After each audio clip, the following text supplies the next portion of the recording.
Chosen One, this is not a coincidence. Right now, in this exact moment, the universe has stopped spinning just long enough to deliver you a message that has been encrypted in the cosmos for thousands of years. The sealed door, the one that has kept you locked out of your true destiny, the one that has held back the miracle you've been begging for in your darkest nights, is opening. Not tomorrow, not when you're ready, right now. Can you feel it? That tremor in your chest, that electricity running down your spine. That's not anxiety, that's recognition. Your DNA is responding to a frequency that hasn't been broadcast since the ancient ones walked this earth. Forces you cannot see have been positioning you, testing you, breaking you down, and building you back up for this singular moment. The miracle you waited for isn't coming. It's already here. The door has cracked open, and on the other side is a reality so different from the prison you've been living in that your mind can barely comprehend it. But here's what they don't want you to know. Opening this door doesn't just change your life. It changes everything.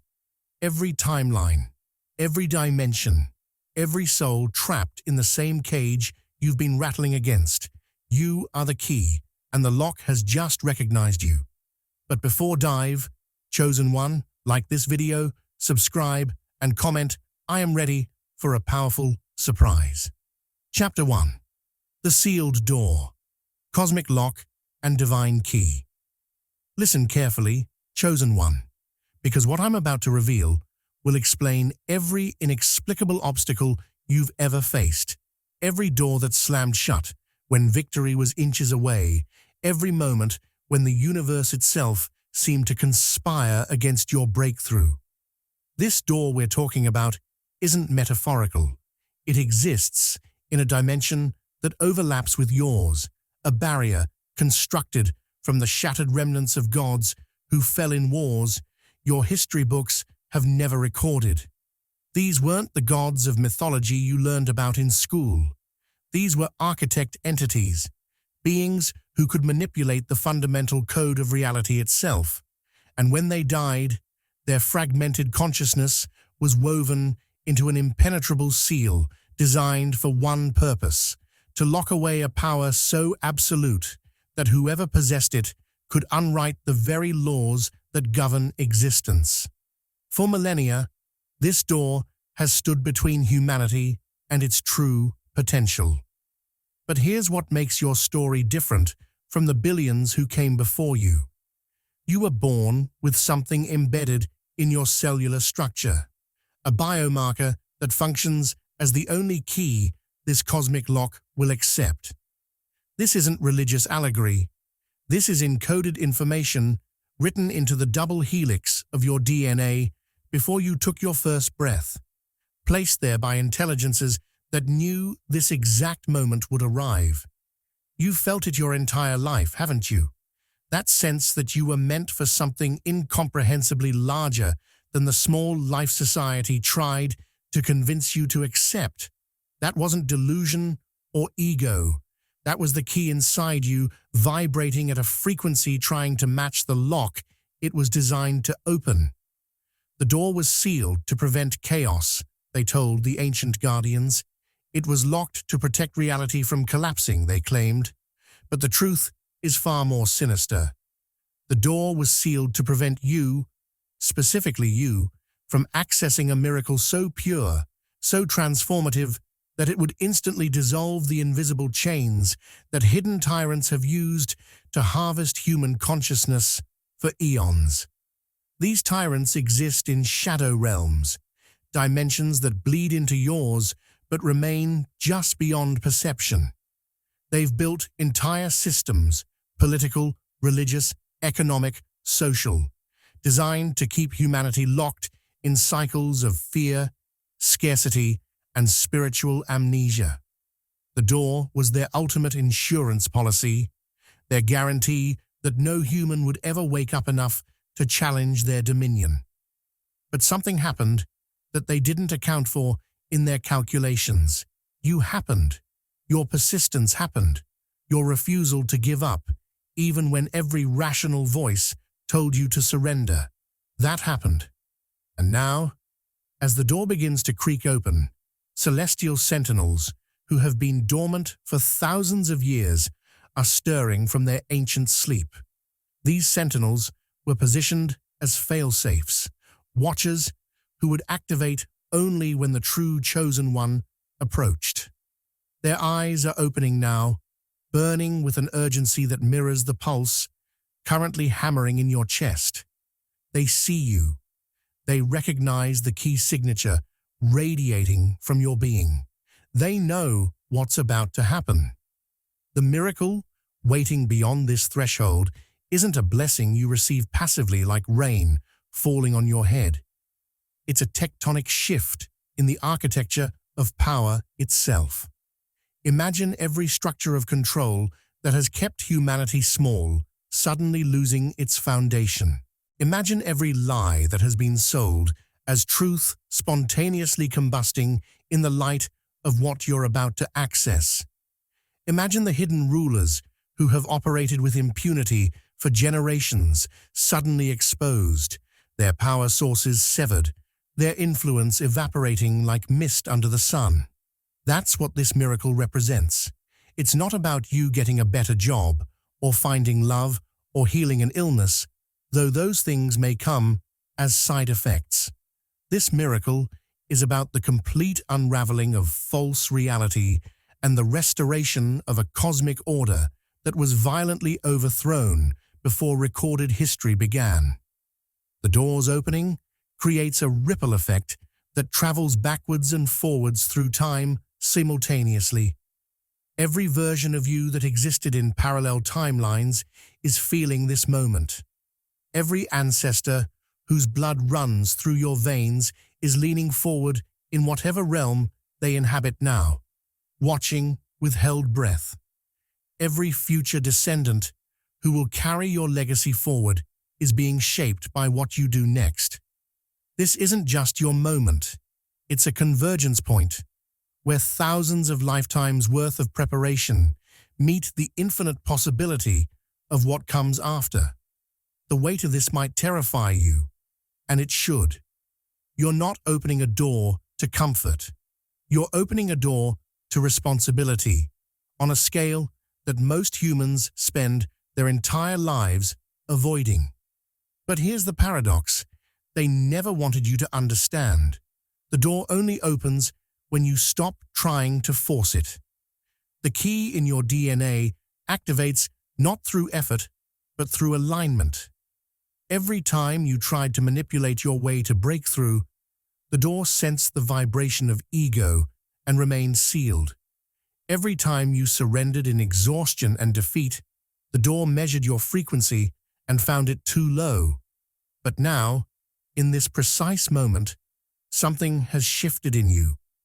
Perhaps it was the last disappointment that finally broke your attachment to outcomes. Perhaps it was the moment you stopped performing spirituality and started living it. Perhaps it was simply time, the algorithm of destiny reaching its appointed hour. Whatever the catalyst, your frequency has matched the lock's requirements, and the mechanism is engaging. As the door opens, you'll feel it in ways that transcend physical sensation. Reality itself will seem to shimmer and flex around you. Synchronicities will multiply to the point of becoming undeniable even to the most skeptical part of your mind. People will appear in your life carrying keys to doors you didn't know existed. Information will flow to you through channels that seem impossibly convenient. This isn't luck. This is the doors opening, creating a gravitational field around your life, pulling everything you need into orbit. But it's also pulling everything you've been avoiding into direct confrontation. The shadow you've been running from will step into the light. The wound you've been medicating will tear open and demand healing. The truth you've been negotiating with will present itself as an ultimatum. The miracle beyond the door cannot coexist with the lies you've been telling yourself. It cannot flow through a vessel still clogged with denial and false identity. So as the door opens, it also initiates a purging process that will feel like death to every part of you that isn't real. Your ego will scream. Your trauma patterns will fight for survival. Every defense mechanism you've built will activate simultaneously, trying to convince you to shut the door and return to the familiar prison of limitation. This is the test within the test, the initiation that most fail not because they lack power, but because they lack the willingness to let everything they thought they were burn away in the fire of transformation. The beings who sealed this door knew that one day someone would come with the right key. They left instructions, encoded in sacred texts and hidden within symbols scattered across cultures and centuries. They embedded warnings and encouragements in the collective unconscious, hoping that when the chosen one arrived, they would have enough context to understand what was happening. But they also knew that the forces of opposition would do everything possible to prevent this moment. So they made the door sentient. It doesn't just wait to be opened. It actively protects itself and its chosen key holder. Every time you were in danger over the years, danger you never saw coming and therefore never saw yourself escape, the door was manipulating probability fields around you, ensuring you survived to reach this moment. You were never lucky. You were protected by the very thing you were destined to unlock. Chapter 2. The Watchers in the Dark, Enemies of the Awakening. Now we need to talk about the forces that have been working against you. Because Chosen One, you need to understand that your struggle has never been random and your obstacles have never been accidents.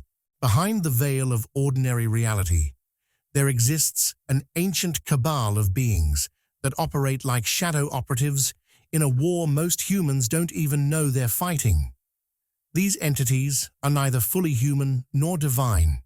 They're something else entirely, something that exists in the cracks between dimensions, feeding on the energy of human limitation and despair. They've been watching you since before you were born, and they've fought with everything they have to prevent this door from opening, because your awakening represents the beginning of their end. These Watchers, as they're known in the hidden texts, have perfected the art of invisible warfare. They don't attack you directly because direct attacks can be identified and defended against. Instead, they manipulate the environment around you, creating circumstances that appear natural but are carefully orchestrated to keep you trapped in cycles of confusion and doubt. That job opportunity that fell through at the last second, that relationship that imploded just when you thought you'd found your person, that sudden illness or accident that derailed your momentum exactly when you were building toward breakthrough. Not coincidence, not bad luck. Strategic sabotage executed by intelligences that understand human psychology better than most humans understand themselves. Their primary weapon is fear, but not the kind of fear you can easily identify. They don't send monsters to chase you in the night. They inject subtle anxiety into your thought patterns, making you doubt your own perception and question your own sanity. They're masters at making you think their voice is your voice. Their thoughts are your thoughts. That internal critic that tells you you're not good enough. That's not your authentic self-assessment. That's a broadcast signal from entities whose survival depends on you believing you're powerless. They've been doing this so long, with such precision, that entire generations have lived and died never realizing their internal dialogue was partially hijacked by external influences. But the Watcher's most insidious tactic is projection, creating illusions designed to fracture your resolve and separate you from your allies. They know that a chosen one alone is vulnerable, so they work tirelessly to isolate you. They create misunderstandings between you and the people who could support you. They amplify your worst traits and hide your best ones from those who might recognize your light.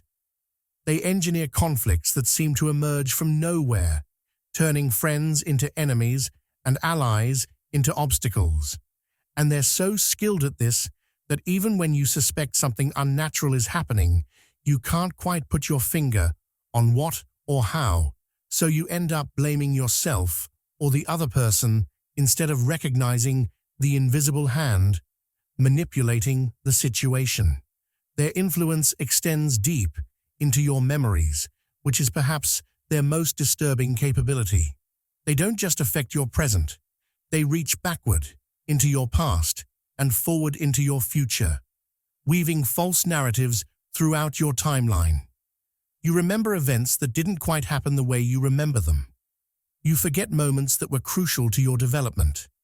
You develop phobias and aversions to things that should attract you, and strange attractions to things that keep you small. This isn't natural memory deterioration. This is deliberate reconstruction of your personal history, designed to imprison you within a mental labyrinth where every path leads back to the same limiting beliefs and self-defeating behaviors. Think about the number of times you've approached the threshold of genuine breakthrough only to have something inside you sabotage it at the last moment. You were about to speak your truth, but suddenly you couldn't find the words. You were about to take the leap, but your body froze with inexplicable terror. You were about to connect with someone who could have changed your trajectory, but you said exactly the wrong thing or didn't say anything at all. These weren't personal failings or character flaws. These were psychic interventions, moments when the Watchers hijacked your nervous system and flooded you with paralyzing energy to prevent you from taking the step that would have brought you closer to the door. Every attempt you made to approach this threshold was met with escalating resistance. The closer you got, the more aggressive the sabotage became. Dreams turned into nightmares, designed not just to frighten you, but to implant specific doubts and fears into your subconscious. Allies vanished without explanation, sometimes literally disappearing from your life, other times remaining physically present but emotionally distant, as if they'd been replaced by hollow versions of themselves. Opportunities that should have been yours went to people less qualified, less prepared, less deserving. Money flowed away from you like water through a sieve, no matter how hard you worked. Health issues emerged and persisted despite every logical treatment. This was war, chosen one, and you were the battlefield. But here's what the Watchers never anticipated in their ancient calculations: the miracle's arrival. When the sealed door began to open, it released a frequency into the multiverse that these shadow beings cannot withstand. For the first time in their long existence, they're experiencing something they thought themselves immune to: fear. The very emotion they've weaponized against humanity for eons is now coursing through their own consciousness because they know what's coming. The door's opening has momentarily blinded them, fracturing the seamless network they've maintained across dimensions. Their communication systems are glitching. Their ability to coordinate attacks has been compromised. They're scrambling, desperate, making mistakes they would never have made before. And this chosen one is your hidden advantage. In their desperation, they're becoming visible. The illusions they project aren't holding together as well as they used to. You're starting to see the strings, notice the manipulations, recognize the patterns that have controlled your life. That anger you feel when you realize how long you've been played, that's not a weakness. That's fuel. That's the righteous fire that will burn away the last vestiges of their influence and clear the path for the miracle to fully manifest in your life. They conditioned you to fear your own anger, to suppress your rage, to be nice and accommodating even when being destroyed. But your anger, properly channeled, is a purifying force that these entities cannot survive. The Watchers are now fighting a retreat battle, and retreat battles are when the most casualties occur. They're going to throw everything they have left at you in one final attempt to close the door before you walk through. Expect the attacks to intensify in strange and unexpected ways. People from your past may suddenly reappear with compelling reasons for you to reconnect, but their real purpose is to pull you backward into old patterns. New opportunities may present themselves that seem perfect on the surface, but are designed to distract you from your true path. Your body may rebel with mysterious symptoms that medical science can't quite explain or treat. Your mind may spiral into doubt loops that feel more intense than anything you've experienced before. But here's what you must remember when these final assaults come. The Watchers can only affect you through your consent. They can't force you to believe their lies or accept their projections. They can only present illusions and hope you choose to engage with them as if they're real. Every time you pause to question a thought, every time you refuse to react from fear, every time you choose presence over panic, you withdraw consent from their influence. And without your consent, without your energy feeding their operations, they begin to starve. They're parasites, chosen one, and you've been their host. But the door's opening has triggered an immune response in your consciousness that's finally recognizing the infection and mobilizing to eliminate it. The war in the shadows is becoming a war in the light, and the light always wins. Not because darkness is weak, but because darkness only has power in the absence of awareness. The moment you become aware of the manipulation, it loses most of its effectiveness. The moment you name the tactics, you can defend against them. The moment you refuse to play the game by their rules, they have no game left. The Watchers have controlled humanity for so long, not because they're all-powerful, but because humanity has been asleep. But you're waking up. The door is opening. And on the other side of that door is a reality where their influence cannot reach, where their tactics cannot function, where their very existence becomes irrelevant to your experience. Chapter 3: The Echo of Ancestral Warriors. Bloodlines reawaken. There is something flowing through your veins right now that is older than your name, older than your family tree, older than the civilization you were born into. Deep within your bone marrow, in the spaces between cells where science doesn't yet know to look, the ancient echoes of warrior bloodlines are resonating at a frequency they haven't reached in thousands of years. This isn't metaphor or motivational poetry. This is biological reality operating on a level that transcends the physical. Your ancestors, the ones who fought in cosmic battles that history erased from human memory, have been dormant inside you, waiting for the door's opening to trigger their awakening.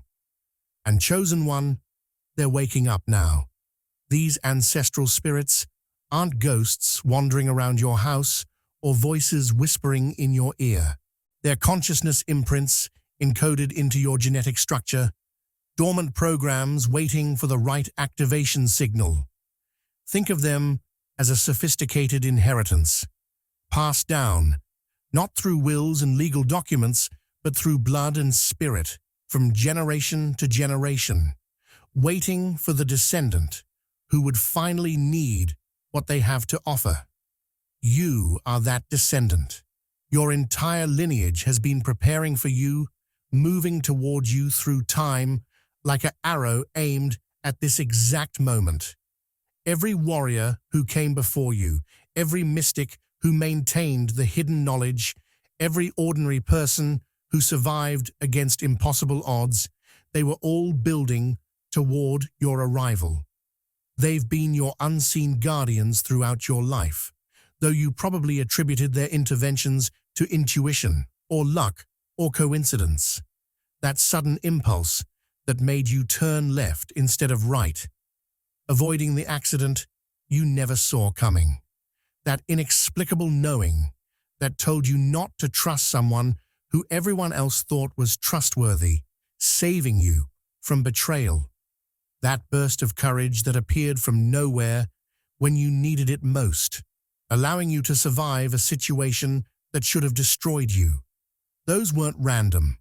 Those were your ancestral warriors, reaching through the veil between worlds to guide your steps, protect your mind from psychic assault, and keep you alive long enough to reach the door.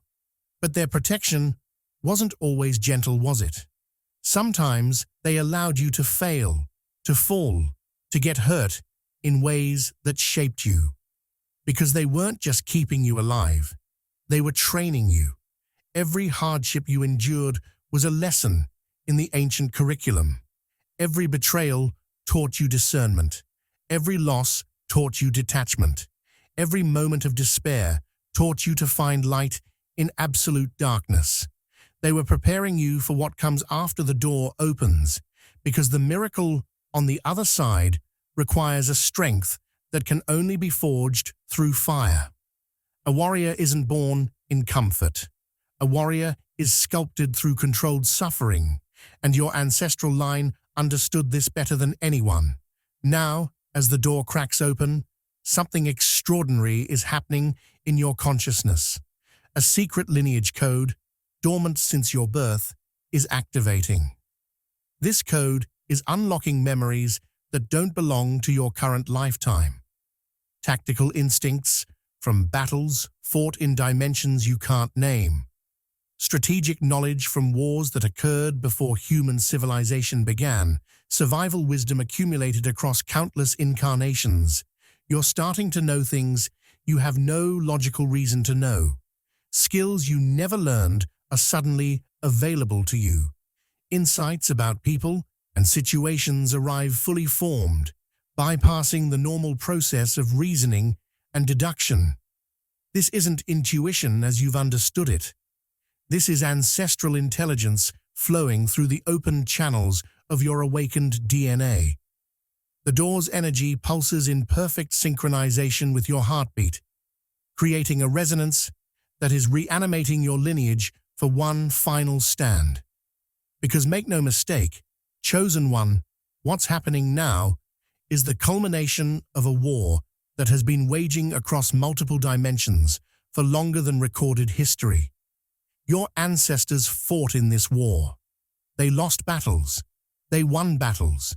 They made sacrifices you cannot fathom. And all of it was to ensure that one day, one of their descendants would stand before this door with the key that could end the war forever. That descendant is you.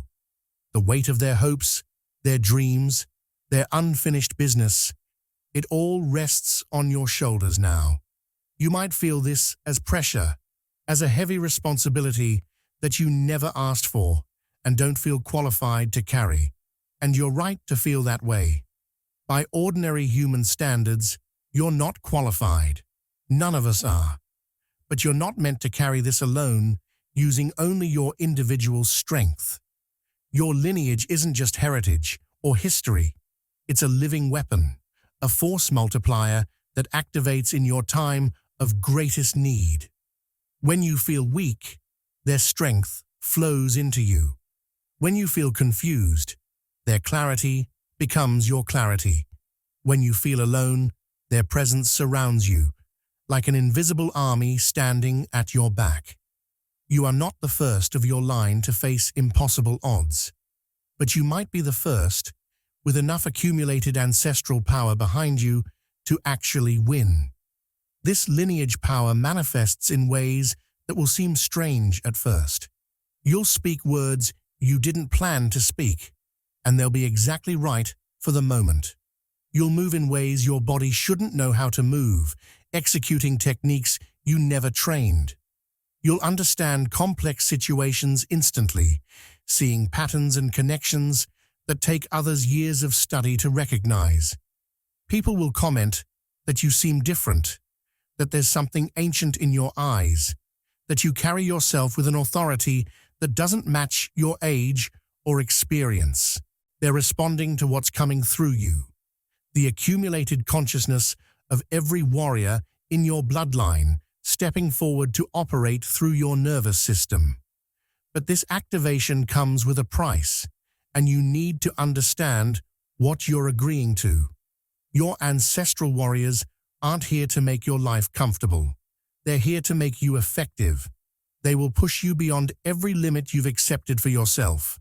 They will demand courage when you want to hide. They will insist on truth when lying would be easier. They will not let you settle for less than your full potential, even when the comfortable path seems infinitely more appealing. They died for this moment. They sacrificed everything for this opportunity, and they will not allow their descendant to waste it by choosing safety over destiny. The miracle waiting beyond the door needs an anchor point in this dimension, a human vessel that can handle the voltage of divine power without burning out. Your bloodline has been specifically engineered for this purpose. Every generation bred for slightly higher capacity. Every ancestral warrior added their strength to the genetic pool. Every mystic in your line contributed their wisdom to the blueprint. You are the culmination of intentional spiritual breeding, chosen one. Not chosen by random lottery, but chosen by careful design, by ancestors who knew exactly what they were creating and why. The miracle chose you because your bloodline made you capable of being chosen. And now, as this ancient power awakens in your marrow, you're going to experience changes that cannot be explained by ordinary medicine or psychology. Your physical strength may increase without additional training. Your mental processing speed may accelerate dramatically. Your emotional resilience may become almost superhuman. Your spiritual perception may open to dimensions you didn't know existed. These aren't upgrades. These are revelations of capacities that were always there, suppressed by the same forces that sealed the door, now erupting into full expression as the seal breaks. Your ancestral warriors are not separate from you. They are you, accessing levels of yourself that have been locked behind genetic barriers designed to keep humanity small. The door's opening is the signal they've been waiting for across countless lifetimes. The call to arms has been sounded in a frequency that only those of your bloodline can hear, and they are answering. Every warrior ancestor, every mystic grandmother, every forgotten hero who carried the torch through their generation. They're all stepping forward now, consolidating their power into you, the living tip of the spear that will pierce the heart of the tyranny that has imprisoned humanity for eons. You are not alone in this fight. You have never been alone. You carry an army inside you, and that army is ready for war. Chapter 4. The Silent Cathedral. Hidden Realms of Divine Counsel. Beyond the sealed door lies a realm that exists outside the normal parameters of space and time, a place called the Silent Cathedral by those few who have glimpsed it and survived to tell about it. This is not a building made of stone and stained glass. This is a dimensional space where time folds in on itself, where past and future exist simultaneously with the present, where the fundamental laws of physics bend to accommodate consciousness in its purest form. And in this impossible place, a council of beings waits, beings of such profound wisdom and power that their very existence challenges everything you thought you understood about reality. They have been waiting for you, chosen one, and now that the door is opening, They're preparing for your arrival. These council members are not gods in the way religions have depicted them. They're not all-knowing tyrants demanding worship. They're ancient architects, consciousness engineers who operate at a level of reality that makes human intelligence look like primitive cave drawings.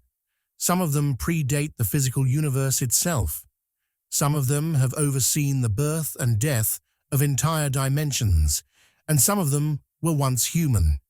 Beings who walked the path you're walking now and emerged on the other side, transformed into something beyond human categorization. They gather in the silent cathedral not to rule, but to maintain a balance so delicate that one wrong decision could cascade across infinite realities. The cathedral's silence is not the absence of sound, it's the presence of a frequency so high that human ears register it as nothing. This silence is actually the loudest sound in the multiverse, a harmonic resonance that contains every truth ever spoken and every lie ever told, every prayer ever whispered, and every curse ever screamed.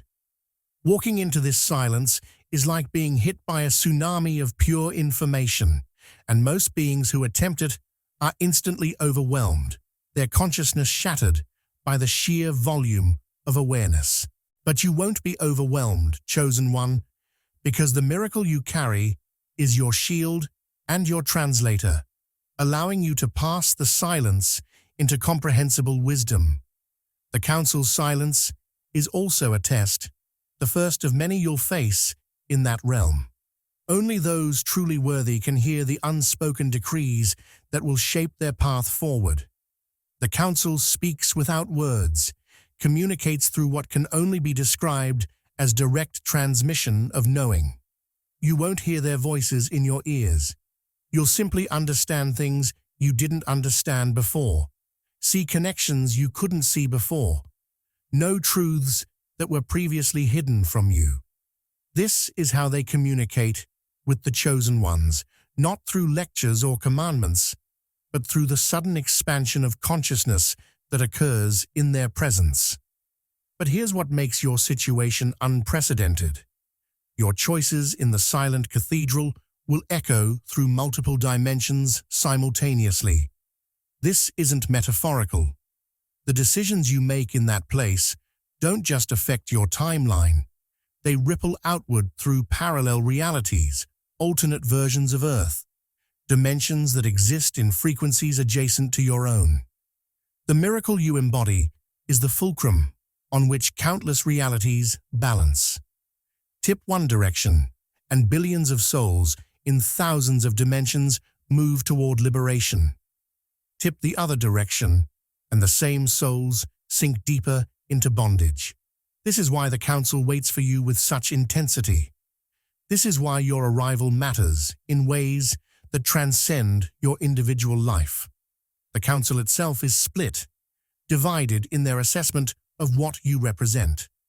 Some members view you as the herald of salvation, the chosen one who will finally break the cycles of suffering that have plagued existence for eons.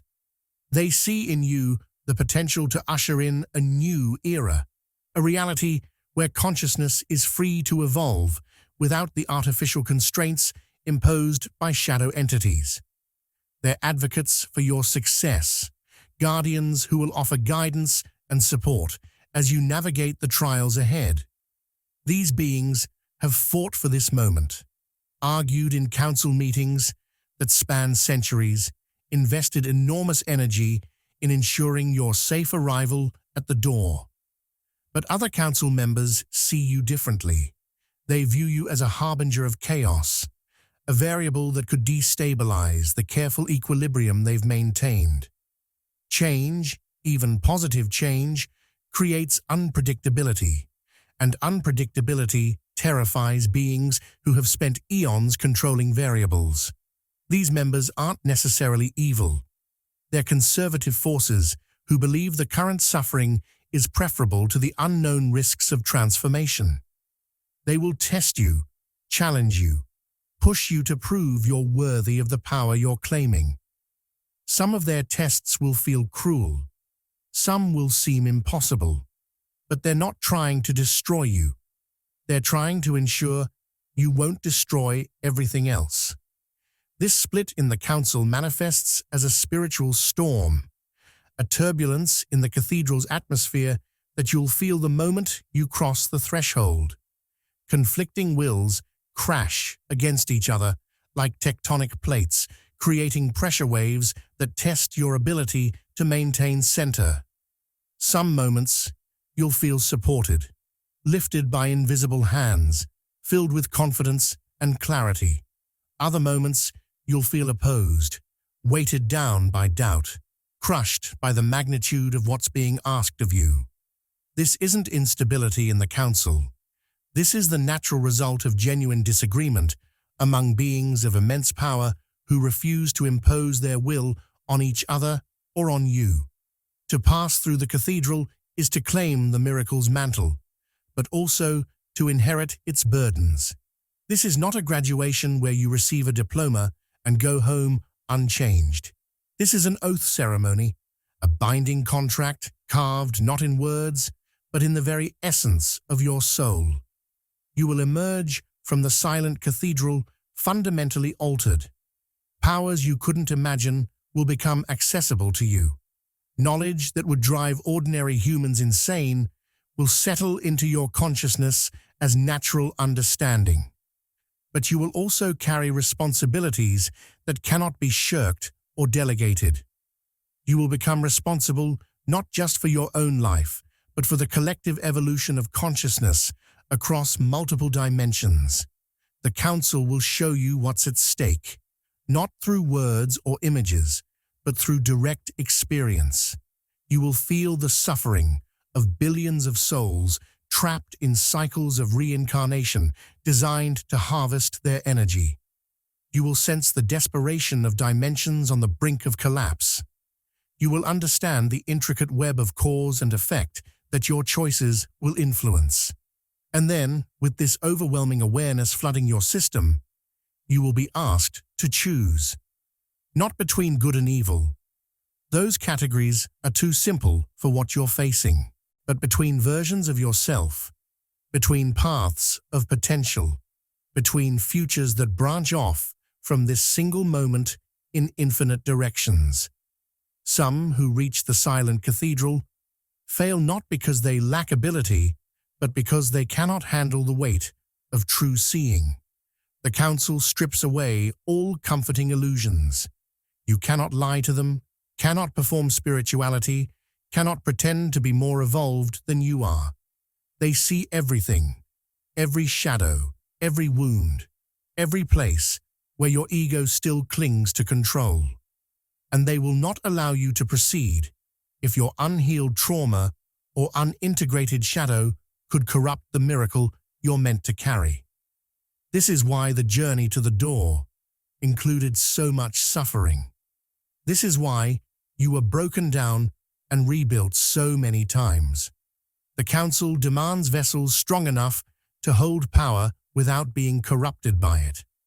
But if you pass their tests, if you prove yourself worthy of the miracle, something extraordinary happens in the silent cathedral. The Council, despite its divisions, comes together in a moment of unified purpose. The beings who doubted you acknowledge your worthiness. The beings who supported you celebrate your arrival. And together, they perform a ceremony that has only been conducted a handful of times in the history of the multiverse. They activate the miracle fully, anchoring it into your being at a level so deep that nothing can ever separate you from it again. You become the miracle incarnate, a walking transformation, a living doorway through which others can glimpse what's possible. Chapter 5: The Veil of False Triumphs. Deceptions in the Battle. Now we arrive at the hardest truth you'll hear today, and it's going to shake everything you thought you knew about your journey. Every victory you've celebrated, every breakthrough you've achieved, every moment when you thought you were finally making progress. All of it was theater. Carefully staged performances orchestrated by higher cosmic forces who have been running an experiment with you as the subject. This isn't meant to diminish your efforts or mock your struggles. This is about revealing a layer of reality so deep that most humans never discover it exists. Your victories weren't lies exactly, but they were calibrations, measurements, designed to test your response to success and prepare you for the far grimmer truth that waits beyond the sealed door. Think back to your biggest wins, that job you manifested after months of visualization and affirmations, that relationship that finally worked after a string of painful failures, that healing that seemed miraculous after years of suffering. They felt real because they were real, but they were also controlled variables in a massive experiment. Unseen architects were watching how you handled success. Did you become arrogant? Did you stop growing? Did you think you'd figured it all out? Or did you remain humble, hungry, aware that you'd barely scratched the surface? Every response was noted. Every behavior recorded in the cosmic database that tracks your evolution across lifetimes. These false triumphs served multiple purposes, each one more complex than the last. On the surface level, they kept you engaged in the game, prevented you from giving up entirely when despair threatened to consume you. Humans need hope to survive, and carefully timed victories provide that hope, keeping you moving forward even when the path seems impossible. But on a deeper level, these wins were training modules, each one designed to teach you specific lessons about power, success, manifestation, and responsibility. You weren't supposed to know they were training. The lessons only work if you believe the stakes are real. But perhaps the most strategic purpose of these false triumphs was the effect they had on your enemies. The watchers in the dark, the shadow entities working to keep you from the door. They were watching your victories too, and they were making calculations based on what they observed. Your visible successes bred a dangerous complacency among them, a belief that the miracle was still safely beyond your reach. They thought they understood you, thought they had you categorized and controlled. Your wins convinced them they had time, that they could wait, that the door would remain sealed for another generation or another century. They were wrong. The moment the door actually opened, everything changed. The veil that had hidden the truth about your past victories was ripped away, and suddenly you could see the manipulation behind every triumph, the invisible hands that had been moving pieces on the board of your life. This revelation is brutal, chosen one. It feels like betrayal. It feels like everything you achieved was meaningless. Some part of you wants to rage against the cosmic forces that played you like a puppet. Some part of you wants to surrender, convinced that if even your victories were illusions, then fighting is pointless. This response is expected. This response is part of the test. Because the truth is both worse and better than it appears. Yes, your victories were staged, but you still had to show up for them. You still had to do the work, make the choices, face the fears. The cosmic architects could create opportunities, but they couldn't force you to seize them. They could open doors, but they couldn't make you walk through. Your agency, your free will, your moment-by-moment decisions, these were always real. The experiments measured something genuine about you, even if the circumstances were controlled. Recognizing this deception is vital, not because it invalidates your past, but because it prepares you for your future. The challenges beyond the sealed door will not be calibrated for your growth. They will not be carefully designed to teach you lessons at a manageable pace. The real battle has no safety nets, no cosmic engineers making sure you don't get hurt too badly. Everything up until now was practice. Everything after the door opens is actual war. and the beings you'll face on the other side have no interest in your development or evolution. They're interested in your destruction. This is why the veil had to be lifted now, at this exact moment. You needed to understand the nature of controlled reality before stepping into uncontrolled chaos. You needed to see how manipulation works from the inside so you can recognize it when it's being used against you. The false triumphs were a masterclass in deception, and you were both student and subject. Now you're graduating, and the final exam is walking through that door with full awareness that nothing is as it seems, that every victory must be questioned, that trust is a weapon your enemies will use against you. But here's the paradox that will save you. Knowing that your past victories were staged doesn't make the skills you developed any less real. The courage you built was genuine. The resilience you forged was authentic. The wisdom you accumulated was true, even if the circumstances that taught you were artificial. You are not a fake chosen one just because you were trained in a simulation. You are a warrior who learned to fight in controlled conditions and is now ready for actual combat. The architects didn't create your power. They revealed it to you under circumstances designed to ensure you'd survive the revelation. The door's opening shattered the veil completely, exposing all lies woven into your past struggles and revealing the brutal cost of true awakening. Some people break at this moment. They cannot reconcile the magnitude of the deception with their need to believe they had control over their own story. They retreat back into comfortable delusions, choosing the familiar prison over the terrifying freedom that comes with seeing reality as it actually is. But you won't break, chosen one. You were specifically selected because you have the capacity to hold multiple contradictory truths simultaneously. You can acknowledge you were manipulated while also honoring the growth that came from the manipulation. This is the unvarnished truth. You were a pawn in a cosmic game you didn't know was being played. But pawns can become queens. Pawns can cross the board and transform into the most powerful pieces in play. Your past does not define your future.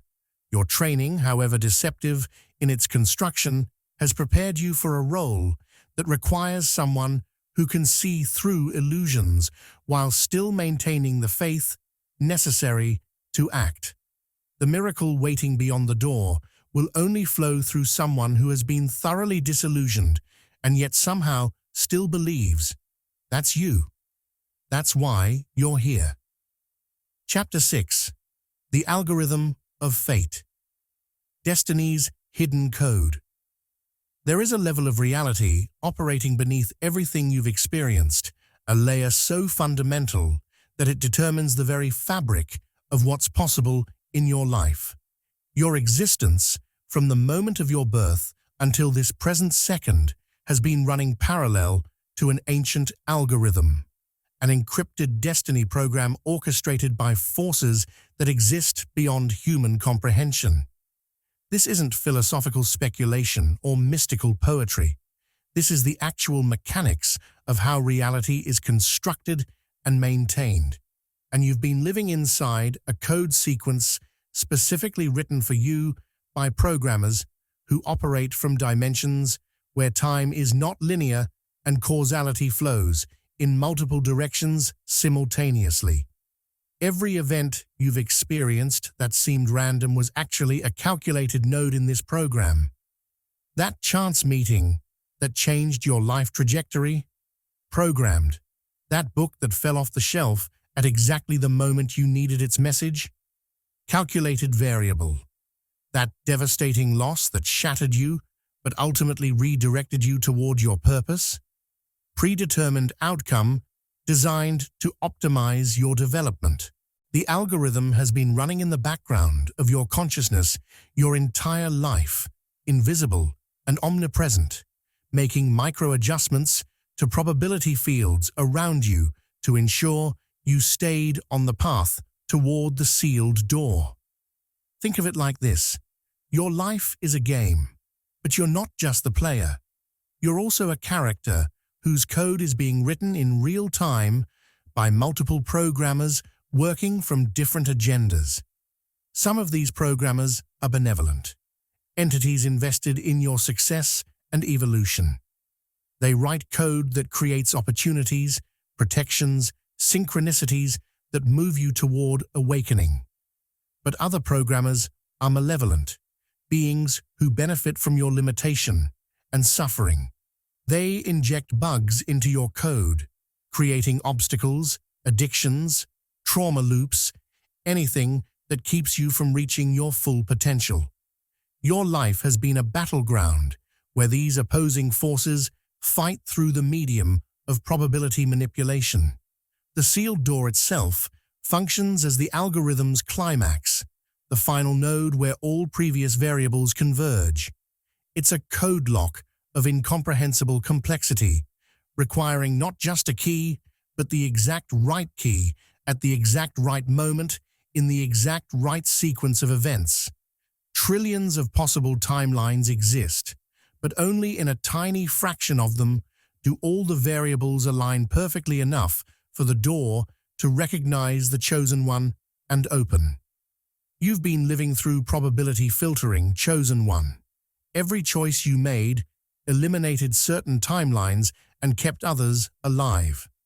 Every setback was actually a course correction, eliminating paths that looked attractive but would have led you away from this moment. This algorithm has been fiercely guarded and constantly modified by celestial programmers who exist in realms where consciousness and code are interchangeable. These beings don't have physical bodies. They are living mathematics, aware equations that can calculate infinite possibilities simultaneously. Some of them have been protecting your algorithm since before you were born, fighting off intrusions from hostile programmers, patching vulnerabilities, optimizing your path. Others have been trying to corrupt your code, introducing viruses designed to make you self-destruct before reaching the door. Your entire life has been a cyber war fought in the space between thoughts and reality.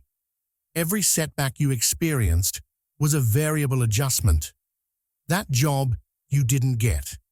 Your algorithm detected that accepting it would have branched you into a timeline where the door never opens.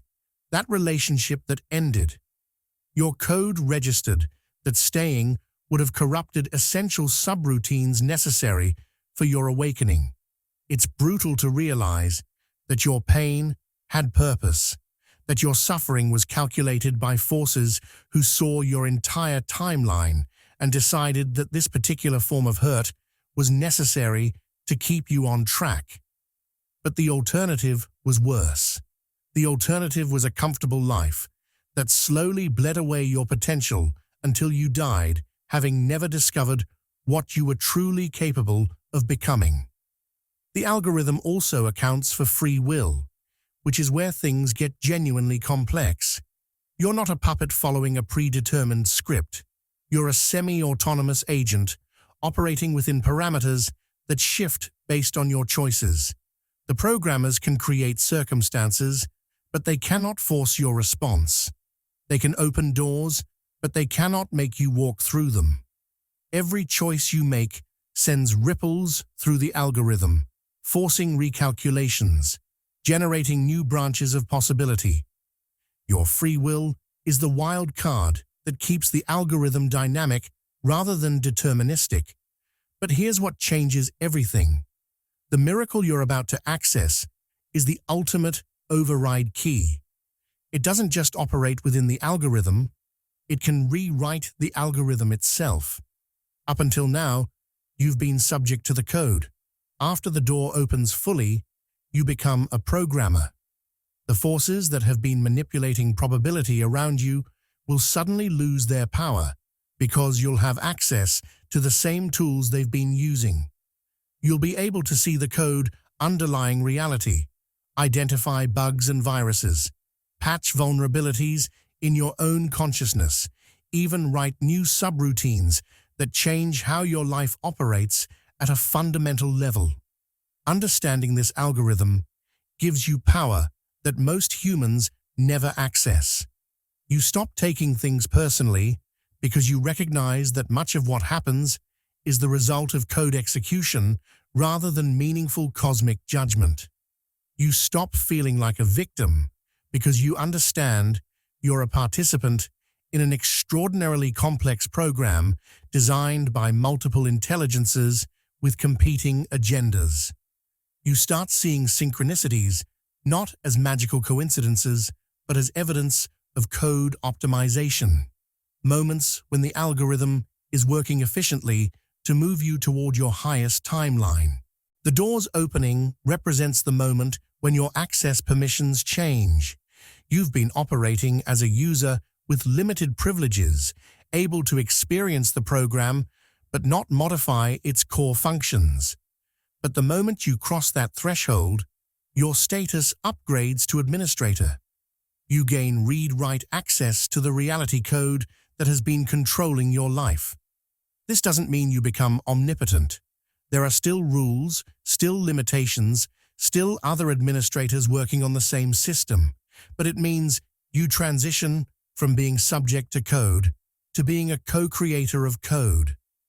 This is why the shadow forces fought so hard to keep you from the door. As long as you remained an ordinary user, they could manipulate your experience through code injection.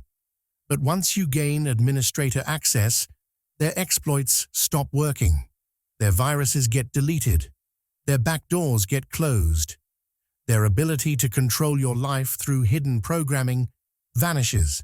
You become unhackable, not because you're protected by better security, but because you've learned to write security protocols yourself. The game changes completely when the pawn learns the rules and realizes it can rewrite them. Chapter 7. The Celestial Symbiosis, Human and Divine Entanglement. What's happening to you right now in this precise moment as the sealed door creaks open is something that occurs maybe once every 1,000 years across all of reality. You are entering a state of celestial symbiosis, a fusion between human consciousness and divine essence that has been attempted countless times throughout history, but has rarely been fully realized without the human component burning out or the divine component being corrupted. This is not possession. This is not channeling. This is a complete entanglement at the quantum level of your being, where what you call you and what can only be called divine blur together until the boundary becomes impossible to identify. The miracle's arrival is the catalyst for this fusion, but the fusion itself is the real miracle. A divine essence has been waiting in dimensional adjacency to your consciousness your entire life, observing, learning, preparing for the moment when merger would become possible. This essence is not God in the monotheistic sense. It's a fragment of consciousness that originates from a level of reality where individuality and unity are simultaneously true, where being is its own purpose, where power and love are identical. It has chosen you specifically, not randomly, as its anchor point in material reality. But this symbiosis is volatile in ways you need to understand before proceeding. The divine essence magnifies everything it touches. Your greatest strengths will become superpowers. Your hidden wisdom will erupt into profound knowing. Your capacity for love will expand to dimensions that almost hurt with their intensity. But here's the part that no one warns you about. The divine essence also magnifies your human flaws and fears. Your shadow gets brighter, not darker, making it impossible to hide from yourself. Your wounds open wider, demanding healing you can no longer postpone. Your ego inflates to grotesque proportions before finally shattering under the weight of its own absurdity. This is why most who attempt celestial symbiosis fail. They want the power without the purification. They want the gifts without the stripping away of everything false. But the divine essence cannot coexist with deep inauthenticity. It burns through lies like acid through paper, destroying every false identity you've constructed, every protective mask you've worn, every story you've told yourself about who you are and why you matter. The pain of this burning is what most people call the dark night of the soul, but it's more accurately described as the bright day of truth, where everything is illuminated so completely that nothing can hide. The divine essence inside you pulses with ancient memories and cosmic commands. It carries information from realms that predate physical reality, knowledge about the true nature of existence that human language cannot adequately express. As it integrates with your consciousness, you'll start receiving downloads, massive data packages of information that arrive fully formed rather than being learned piece by piece. You'll suddenly understand complex systems you never studied. You'll speak wisdom that seems to come from someone else using your voice. You'll make connections between disparate concepts that reveal unified patterns underlying all of reality. But, and this is crucial, it is your human will that shapes how these forces manifest. The divine essence provides the raw power, the infinite potential, the cosmic bandwidth. But you provide the direction, the intention, the specific application of that power in material reality. This is why the fusion is a symbiosis rather than a takeover. The divine needs your humanity to ground its power in this dimension. Your humanity needs the divine to transcend its limitations. Together, you become something that neither could be alone, a bridge between worlds, a translator of impossible frequencies, a living demonstration of what's possible when heaven and earth cooperate. Hidden adversaries fear this fusion more than anything else because it breaks their hold on humanity's spiritual development. For millennia, they've maintained control by keeping humans separate from direct divine experience, forcing all spiritual connection to flow through intermediaries they control, religions, gurus, systems, dogmas. But celestial symbiosis eliminates the middleman. You become your own direct line to source, your own living scripture, your own prophet and priest. This terrifies the gatekeepers who built empires on being the necessary bridge between humanity and divinity. Your daily struggles, the ones that seem petty and personal, are actually battlefronts where this symbiosis is being tested and refined. That argument with your partner where you have to choose between ego defense and vulnerable honesty. That's the symbiosis, learning to operate through relationship. That moment of temptation where you could take the easy, unethical path. That's the fusion being tested for integrity. That decision about whether to play small and safe or risk everything for your true calling. That's the divine human entanglement, discovering what it's truly capable of when fear doesn't win. The symbiosis doesn't make life easier. It makes life more real, more intense, more consequential. Every choice carries more weight because you're no longer just affecting your individual timeline. You're influencing the collective field of consciousness that humanity swims in. Your joy ripples out and lifts others. Your fear ripples out and drags others down. This is the burden of power that most spiritual seekers don't anticipate. You wanted awakening because you thought it would solve your problems. Instead, it reveals that you're part of a living system where your internal state directly impacts the whole. The miracle that's manifesting through this symbiosis is not a thing you receive. It's a state of being you become. You are the miracle. Your consciousness, fused with divine essence, operating in material reality with intention and integrity. That combination is so rare and so powerful that its mere existence changes probability fields for everyone within your sphere of influence. People will heal in your presence without you trying to heal them.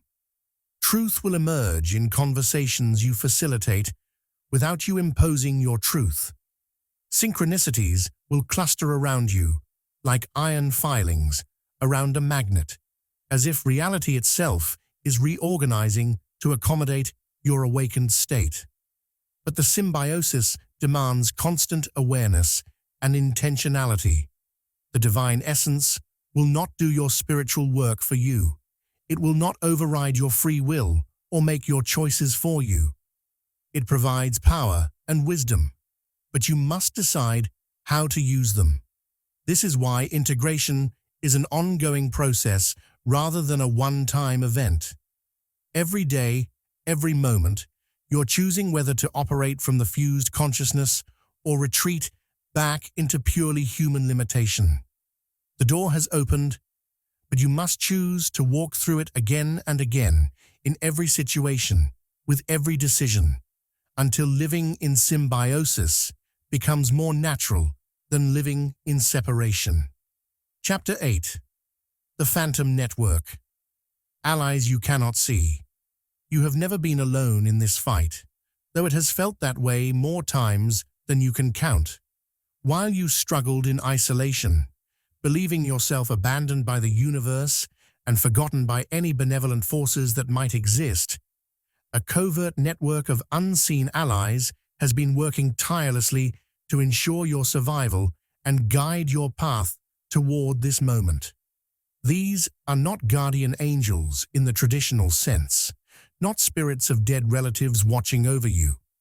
These are agents from alternate timelines and parallel realities, versions of beings who exist in dimensions that intersect with yours at specific points, and they have been conducting operations around you that would seem like science fiction if you could perceive them directly. This network has been protecting you from threats you never saw coming and therefore never knew you survived. Assassination attempts, not just physical, but psychic, energetic, temporal, have been deflected by invisible hands. You've walked through moments that should have ended you, scenarios where the probability of your destruction was nearly certain, yet somehow you emerged intact. That wasn't luck.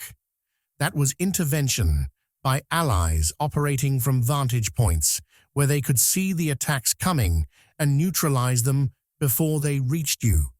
They've been playing defense while you've been unconsciously playing offense, pushing toward the door despite not knowing what was actually trying to stop you. These allies communicate with you constantly, but not through the obvious channels your conscious mind monitors. They can't speak to you directly because that would violate certain cosmic laws about free will and direct intervention.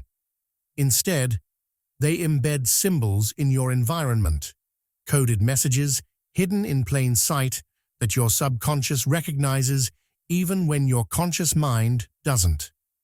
That number sequence you keep seeing everywhere, that's not coincidence. That's a signal. That song that plays at exactly the moment you need to hear its lyrics, that's not random. That's a transmission. That stranger who appeared at the perfect moment to say exactly what you needed to hear and then disappeared. That might have been an agent temporarily manifesting in your dimension to deliver critical information. The network has also been sending intuitive flashes, sudden bursts of knowing that seem to come from nowhere.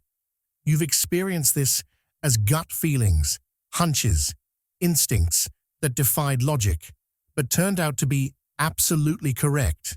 That impulse to cancel the trip that would have put you in the wrong place at the wrong time. That inexplicable knowing that someone was lying to you despite their convincing performance. That sudden certainty about which path to take when standing at a crossroads with no rational basis for choosing. Those weren't your intuition in the normal sense.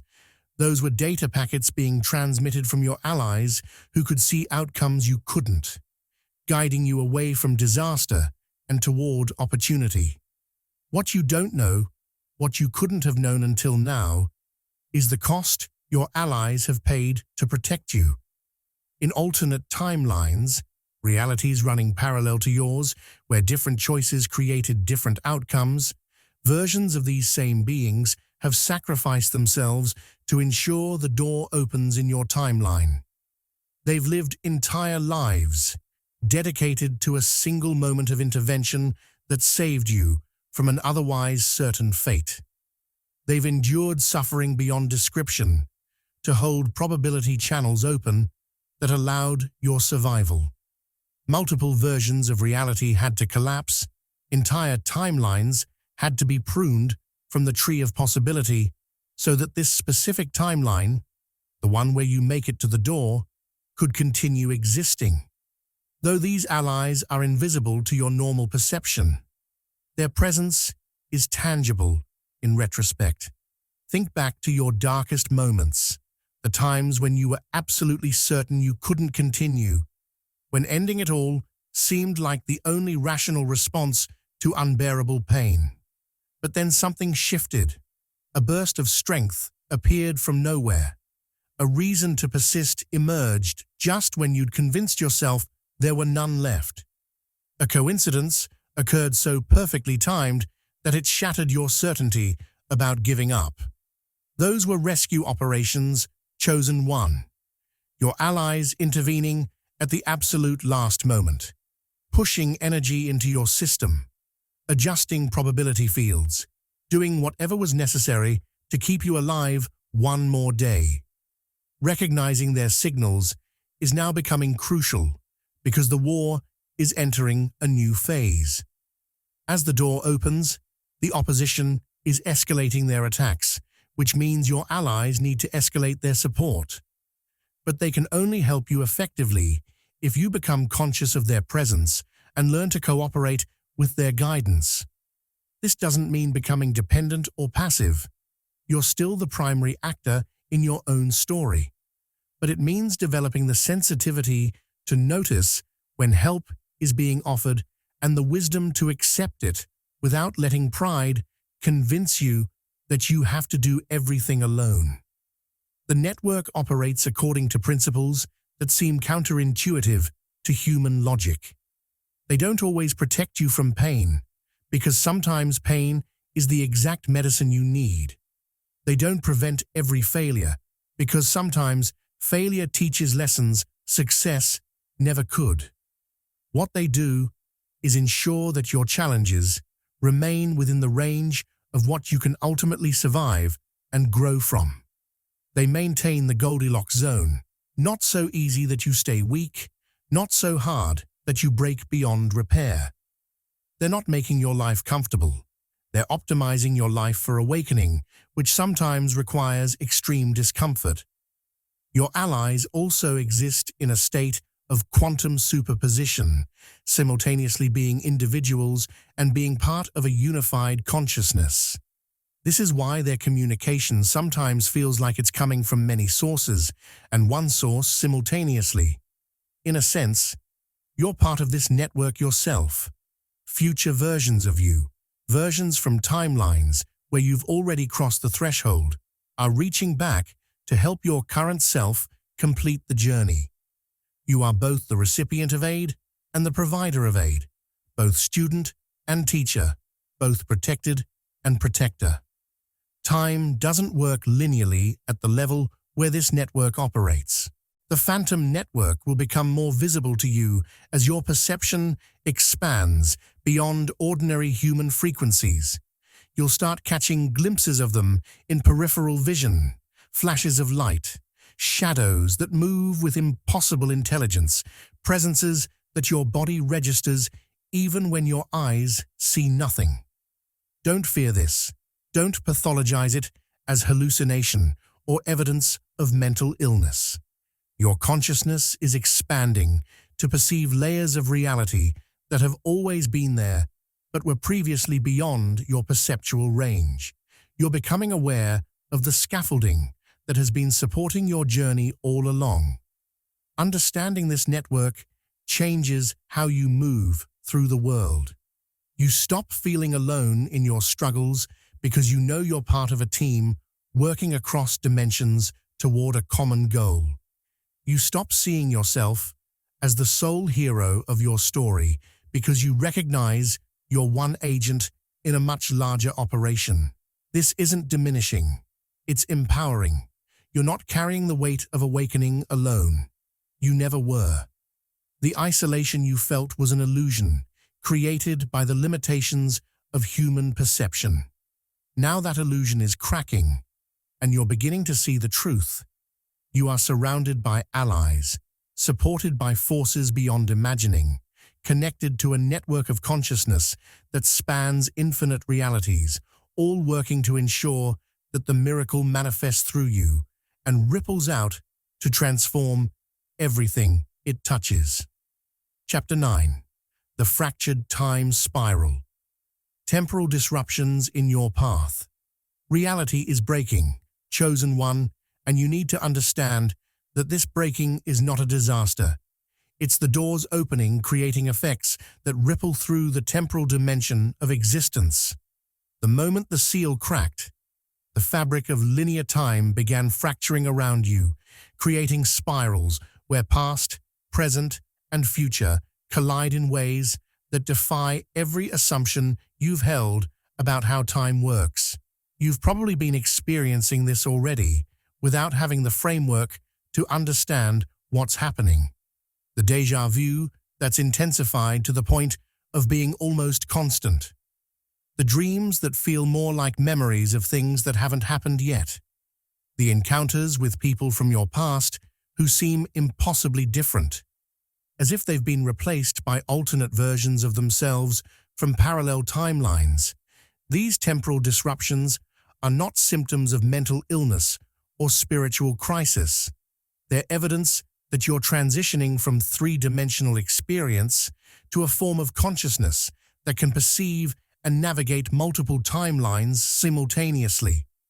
Most humans experience time as a river, carrying them from birth to death, with no ability to move upstream or jump to different currents. But you're being upgraded to a form of awareness that exists outside the river, able to see the entire flow pattern, able to move between streams, able to influence what flows where. This is necessary for what comes next, because the miracle you're accessing operates in all timelines simultaneously, and you need to be able to hold that paradox in your consciousness without fragmenting. You are both anchor and catalyst within these temporal spirals.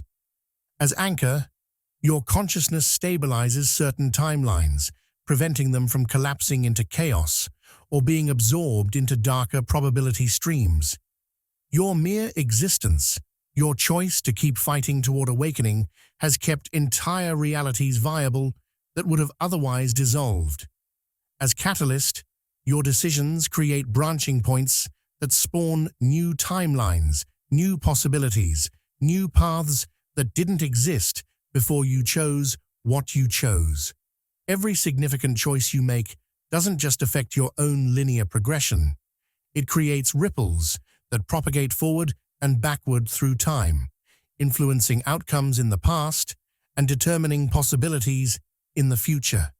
This is why your decisions have felt increasingly heavy lately, weighted with significance that seems disproportionate to the actual choice being made.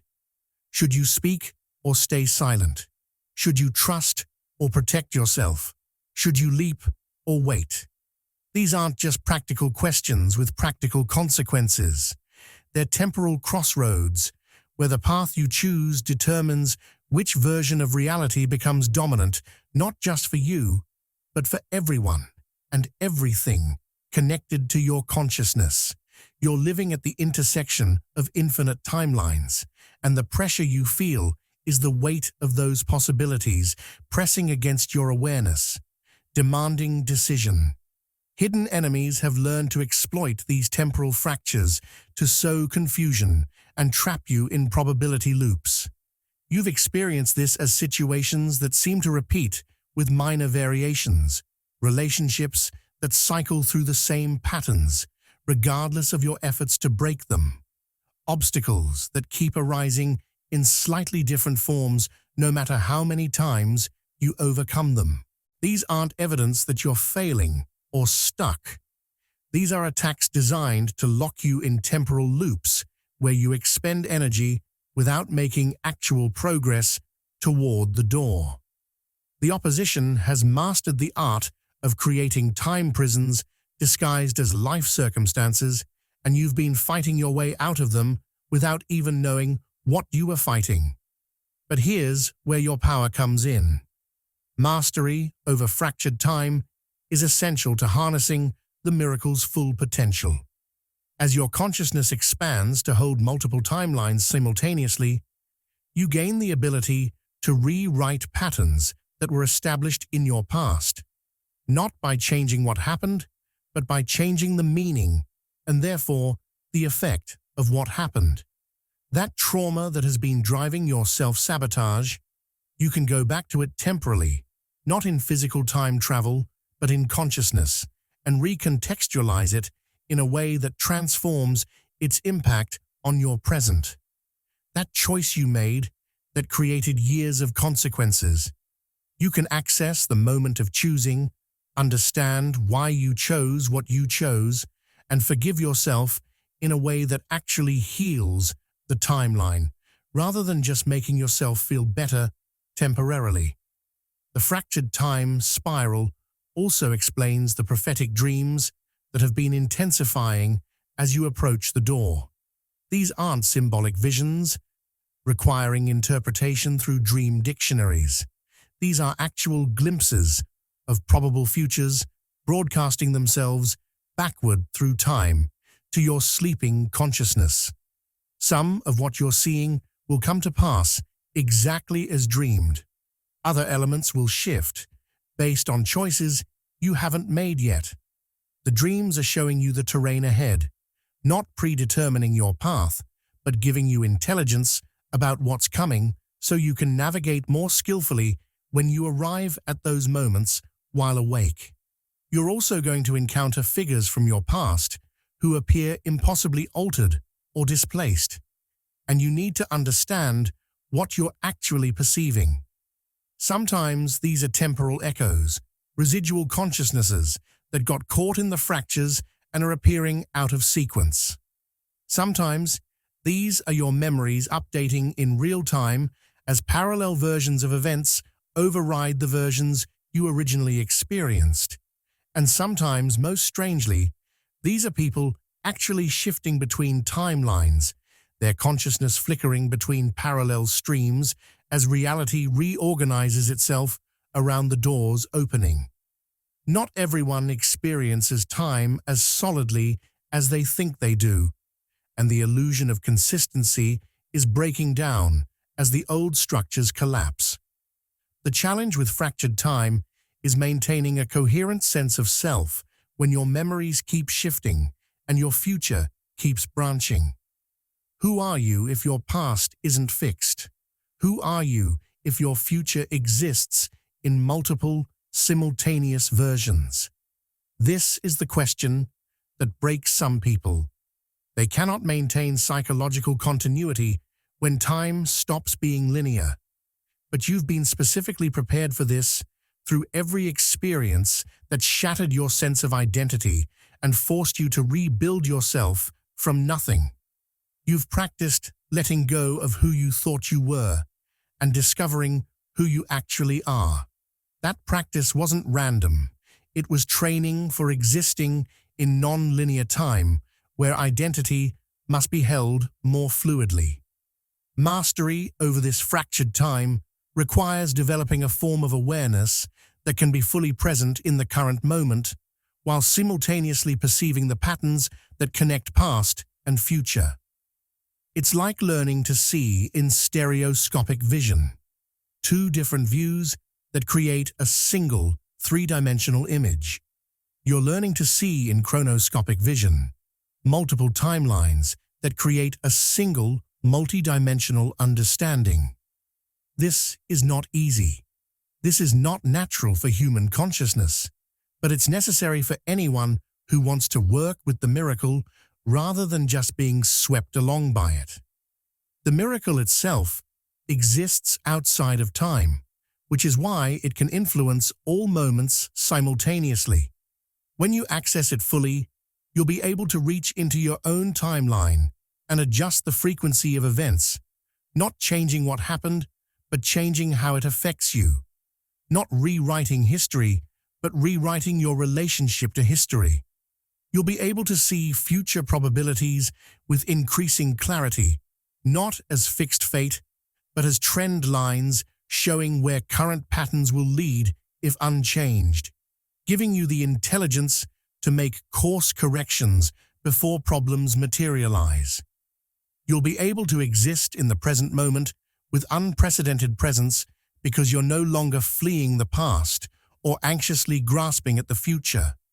You hold all of it simultaneously in a consciousness expanded beyond chronological limitation. Chapter 10. The Crucible of Silence. Isolation as Weapon and Test. Something is happening to you right now that will feel like abandonment, but is actually initiation. As the sealed door swings open, a crucible of silence is descending around you, a forced solitude where all external support vanishes, and you must confront the raw core of your destiny completely alone. Everyone who promised they'd be there for you is suddenly unavailable. Every resource you thought you could count on is mysteriously inaccessible. Every confirmation and validation you've relied on to know you're on the right path has stopped coming. This is not coincidence. This is not the universe turning against you. This is the final test before you step through the threshold into a power that most humans never touch. The silence I'm talking about is not the peaceful quiet of meditation or retreat. It's a charged, oppressive silence, a spiritual battlefield where invisible forces pressure your psyche to fracture. In this silence, every doubt you've ever had about yourself amplifies to screaming volume. Every fear you've suppressed comes roaring to the surface. Every wound you thought was healed tears open and bleeds fresh pain. The silence strips away all the strategies you've used to avoid feeling the full weight of your existence, leaving you naked before your own consciousness with nowhere to hide and no one to save you. This isolation is both shield and trap, designed with brutal precision to serve multiple purposes simultaneously. As a shield, it protects you from external influences that could corrupt or dilute your awakening. The miracle that's about to flow through you is so powerful and so pure that it cannot coexist with dependencies on external validation or support. You must be able to stand alone, to know truth independently of what anyone else thinks or feels, to access power without needing permission or encouragement from the crowd. The silence forces you into self-reliance at a level that transcends normal independence. You're being forged into a sovereign consciousness that answers to no authority except the truth directly perceived. But as a trap, this silence is designed to break you, to push you past your psychological limits until you snap and either retreat back into comfortable delusion or shatter into fragments that can never fully reintegrate. The shadow forces know that isolation is humanity's greatest weakness. Humans are social creatures who derive their sense of reality from consensus with others. Cut a human off from all social feedback, and they begin to doubt their own perceptions, question their own sanity, lose the anchor that tethers them to stable identity. The crucible of silence weaponizes this vulnerability, creating conditions where giving up seems like the only rational response to unbearable aloneness. Your isolation is also designed to strip away all false identities and reveal the unyielding essence of the chosen one beneath. You've been wearing masks your entire life, personas constructed to win approval, protect vulnerability, navigate social hierarchies. Some of these masks became so familiar that you mistook them for your actual face. But masks cannot survive the crucible of silence because there's no audience to perform for, no role to play, no social script to follow. In absolute isolation, the masks fall away one by one, and what remains is either bedrock truth or a void where you thought there was substance but discovered there was only performance. This is where many fail. They cannot bear to see themselves without the comforting distortions of self-image. They discover that much of what they thought was their personality was actually just reaction patterns, that much of what they believed were their values was actually just internalized social programming, that much of what they took pride in was actually just ego defending itself against existential terror. The silence reveals these truths without mercy, and the pain of that revelation sends most people running back to any connection, any distraction, any excuse to escape the mirror of pure awareness reflecting their actual state. But this crucible refines your ability to hear the subtle frequencies of the miracle, whispering beyond noise and doubt. When all external voices are silenced, when every distraction is removed, when there's nothing left but you and the question of what you're actually made of, something remarkable becomes possible. You start hearing things that were always there but were drowned out by the chaos of normal life, guidance from sources beyond rational understanding, instructions encoded in the silence itself, frequencies that your body recognizes before your mind can process them. The miracle speaks in a language that can only be heard in profound stillness, and the crucible forces you into that stillness whether you feel ready or not. Only those who endure this silence without breaking become true conduits for the miracle's transformative power. Breaking doesn't mean experiencing pain or doubt. Everyone experiences those. Breaking means surrendering your essential integrity to escape the discomfort, compromising the truth you've been building toward because isolation hurts too much to bear. Those who endure don't necessarily feel brave or strong while they're in the crucible.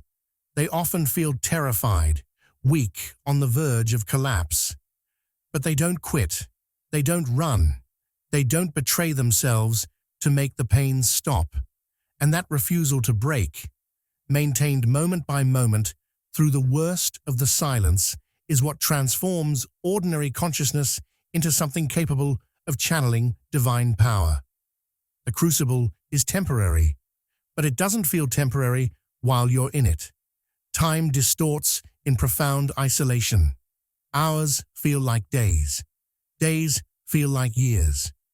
The mind loses its normal reference points and begins inventing horrors to explain the unbearable emptiness. You'll question whether the door was ever real, whether the miracle is just delusion, whether you've wasted your entire life chasing fantasies while everyone else was building normal, happy existence. These thoughts aren't your truth. They're the crucible testing whether you can hold your truth against the full force of doubt. What keeps you anchored when everything else falls away is not belief or hope or faith in the traditional sense. It's something deeper, a knowing that exists below thought, beyond emotion, underneath every layer of conditioning. You know, in a way that requires no evidence and fears no contradiction, that you were made for this, that every breath you've taken has been building toward this moment, that the isolation isn't punishment, but preparation, that the silence isn't emptiness, but fullness so complete that it transcends sound. This knowing is the unbreakable core that the crucible is designed to reveal. And once you touch it, once you root yourself in it, nothing can shake you again. The crucible of silence is the final purification before you claim what's yours. Everything that could interfere with your ability to channel the miracle is being burned away in this fire. Every attachment that could limit you, every fear that could control you, every need for external validation that could compromise you. You're being reduced to essence, stripped to soul, refined to pure consciousness that can hold divine power without being corrupted or destroyed by it. And when you emerge from this silence, when the isolation finally lifts and the world rushes back in, you will not be the same person who entered. You will be something new, something forged, something that has touched the void and returned with gifts that only exist beyond the reach of noise and comfort and the desperate human need to never be alone. Chapter 11. The Forgotten Oaths, Binding Pacts Lost to Time. Your journey isn't random, and your struggles aren't meaningless. Everything you've endured, every impossible challenge you faced, every moment when you felt abandoned by the universe, all of it has been governed by ancient, forgotten oaths. These are spiritual contracts made before your birth, agreements established between your soul and cosmic entities sworn to uphold balance across multiple dimensions. You don't remember making these oaths because they were sealed beneath layers of amnesia and trauma, hidden from your conscious awareness until the exact moment when you'd need to remember them. That moment is now. The door's opening has reactivated these pacts, and the power surging through your being is forcing you to confront commitments you didn't know you'd made. These oaths are not metaphorical. They're binding contracts written in the fabric of reality itself, agreements that shape your destiny with the force of universal law. Before you incarnated into this lifetime, your soul stood in councils beyond human comprehension and made promises. You agreed to be a vessel for transformation. You committed to awakening regardless of the cost. You volunteered to carry a burden that most souls refuse because they cannot bear the weight. You made these agreements knowing you would forget them, knowing that your human self would suffer through confusion and doubt, knowing that reclaiming your power would require walking through fire that would destroy lesser consciousnesses. The entities you made these oaths with are not gods demanding worship. They're cosmic architects maintaining the structural integrity of reality across infinite dimensions. Some of them are beings of pure consciousness who have never experienced physical form. Others are ascended masters who once walked paths similar to yours and now serve as guardians for those following behind them. All of them took your oaths seriously, bound themselves to honor their part of the agreement, and have been working behind the scenes of your life to ensure circumstances align in ways that give you the best possible chance of fulfilling your end of the contract. But these pacts have been buried beneath layers of deliberate amnesia for your own protection. If you had remembered them too early, if you had known the magnitude of what you agreed to before you developed the strength to handle it, the knowledge would have crushed you. The human psyche cannot bear certain truths before it's ready. So the amnesia was intentional, a mercy written into the contract itself, giving you time to grow strong enough to remember without breaking. The door's opening signals that your development has reached the threshold. The training wheels are coming off. The full weight of your cosmic responsibility is being revealed. The trauma you've endured throughout your life also served to bury these oaths even deeper, creating layers of protection that shadow forces couldn't easily penetrate. Every wound, every betrayal, every moment of shattering pain built scar tissue around your core agreements, keeping them hidden from entities that would have tried to corrupt or nullify them if they'd known what you truly were. Your suffering wasn't random cruelty from an indifferent universe. It was strategic camouflage, a painful but necessary measure to keep you alive and your mission intact until you reached the point where you could no longer be stopped. Now, as the seal breaks and power floods your system, these oaths are reactivating whether you feel ready or not. You're beginning to remember things that seem impossible. Conversations with beings you shouldn't know. Agreements made in places that don't exist in normal space-time. Promises that bind you to actions you haven't taken yet, but somehow feel already committed to completing. This isn't false memory or spiritual delusion. This is genuine recollection, breaking through the amnesia barrier, bringing back knowledge that was always yours but was hidden for timing and safety. Breaking these oaths carries catastrophic consequences, not only for you, but for the balance of all realms involved in this cosmic operation. The agreements you made weren't casual promises. They're structural components of reality itself in certain dimensions. If you violate them, if you choose to walk away from your commitments, now that you're remembering what they are, the failure creates ripple effects that destabilize entire probability streams. Timelines collapse. Realities that depend on your success for their continued existence begin to dissolve. Souls who are counting on you to complete your mission find their own paths blocked by your abandonment. This isn't manipulation or coercion. You entered these agreements with full awareness of the consequences, knowing that once certain thresholds were crossed, turning back would cause more damage than pushing forward ever could. The weight you feel isn't external pressure trying to force you into compliance. It's your own soul, recognizing the truth of what you promised and feeling the gravity of that commitment, settling back into conscious awareness. You made these oaths because you believed in what they would accomplish. You made them because you saw the bigger picture and chose to be part of the solution, even knowing the personal cost. But some of your enemies, entities that exist in shadow dimensions, feeding on human suffering, have discovered fragments of your oaths and are working to rewrite them. They cannot break the contracts directly. That would require your consent.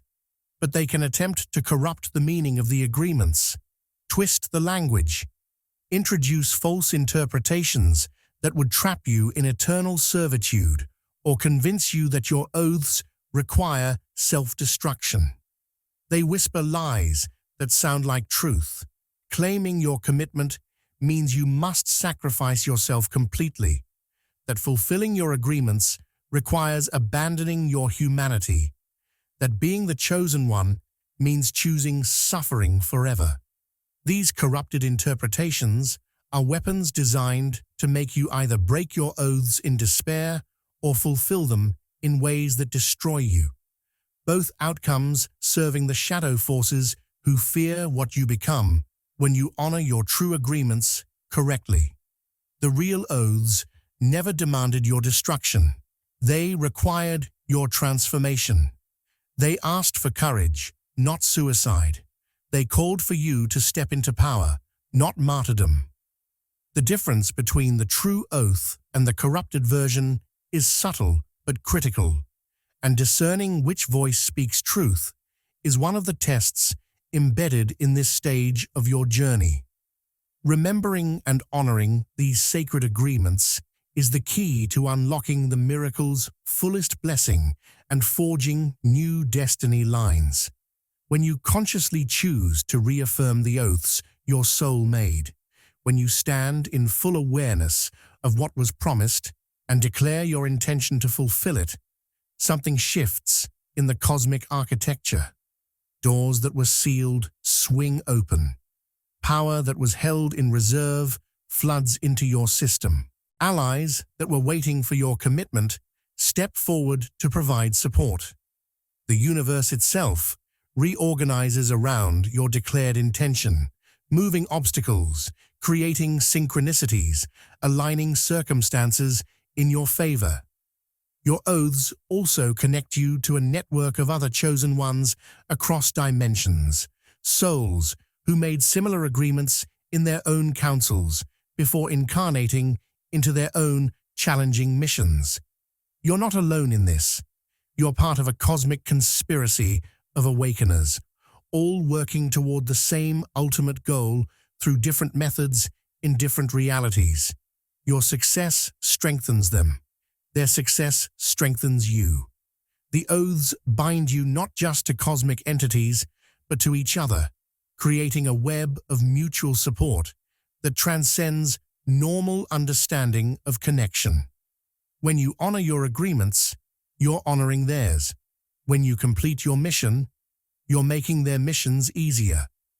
The forgotten oaths are also permission structures, spiritual authorizations that grant you access to powers and abilities that would otherwise be forbidden or dangerous. You're not just randomly accessing miracle energy. You're activating capabilities that you were pre-authorized to use, tools that were placed in trust for you before you were born, waiting for the moment when you'd remember the passwords and unlock the vaults. Every supernatural ability that's beginning to manifest in your life is connected to an oath that gave you permission to develop that specific capacity. You're not breaking cosmic law by becoming powerful. You're fulfilling cosmic contract by claiming what was always meant to be yours. Chapter 12. The Miracle Manifest, the birth of a new cosmic order. This is it, chosen one. The moment everything has been building toward.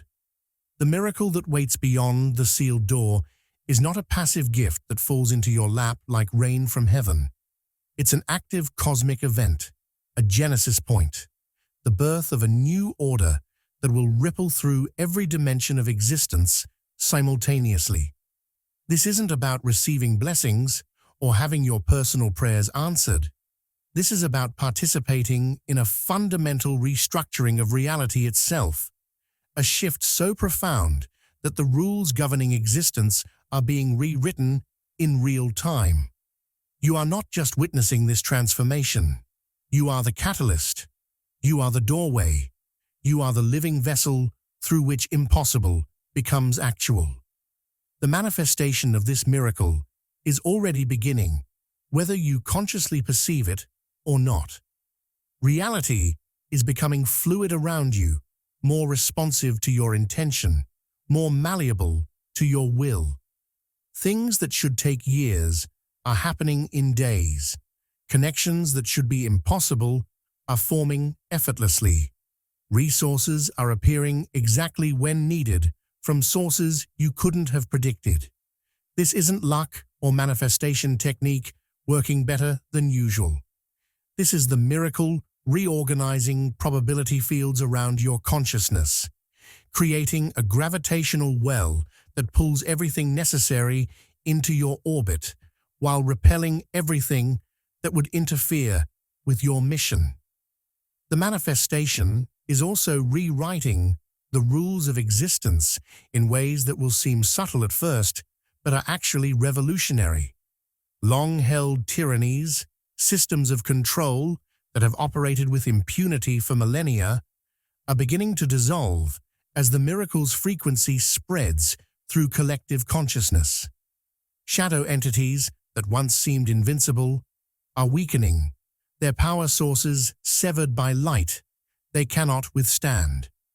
Hidden truths that were buried under mountains of deception are spontaneously erupting into public awareness. The architecture of lies that has imprisoned humanity is cracking, not because of any single hero's action, but because the miracle's presence makes sustained deception impossible. This event will spark a convergence of forces unlike anything seen in recorded history. Allies and adversaries alike are being drawn to the epicenter of change, forced into a reckoning that will reshape the balance of power across all dimensions. Some will come to support the new order, recognizing that fighting against it would be futile. Others will come to make final stands against transformation they cannot prevent, but refuse to accept. The battlefield is being set for confrontations that will echo through eternity, and you, Chosen One, are standing at the center of it all. The eye of the hurricane, the still point around which cosmic forces swirl in patterns that will determine the future of countless souls. Your role is both catalyst and guardian, an impossible dual responsibility that requires you to be simultaneously the spark that ignites change and the protector that ensures the change doesn't spiral into chaos.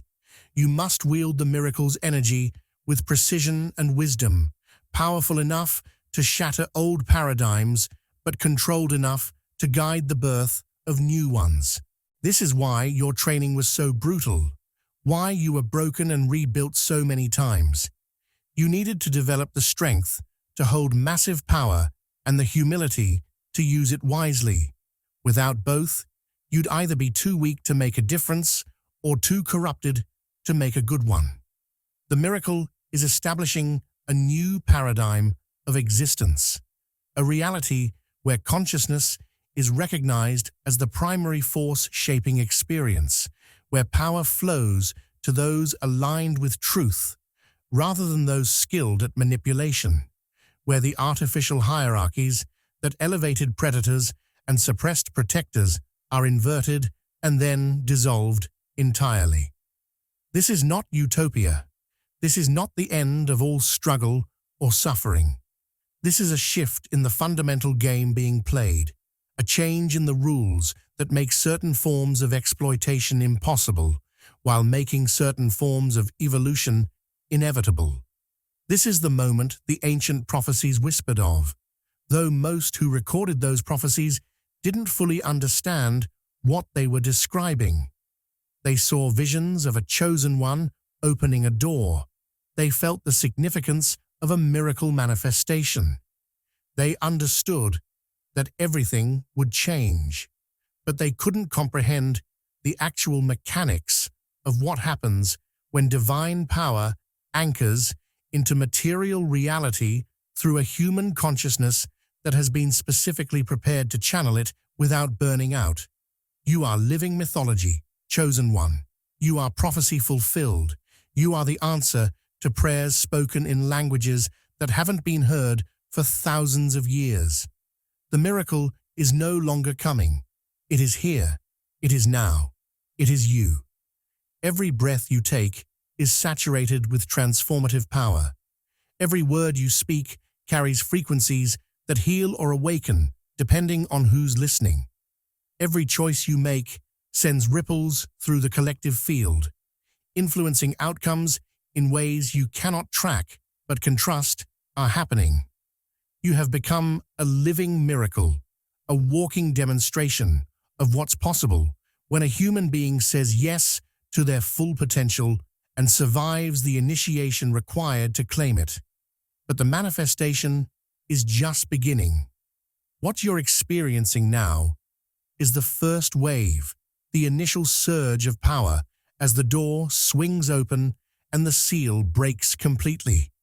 The full flowering of the miracle will unfold over time, revealing layers of capability and responsibility you cannot yet imagine.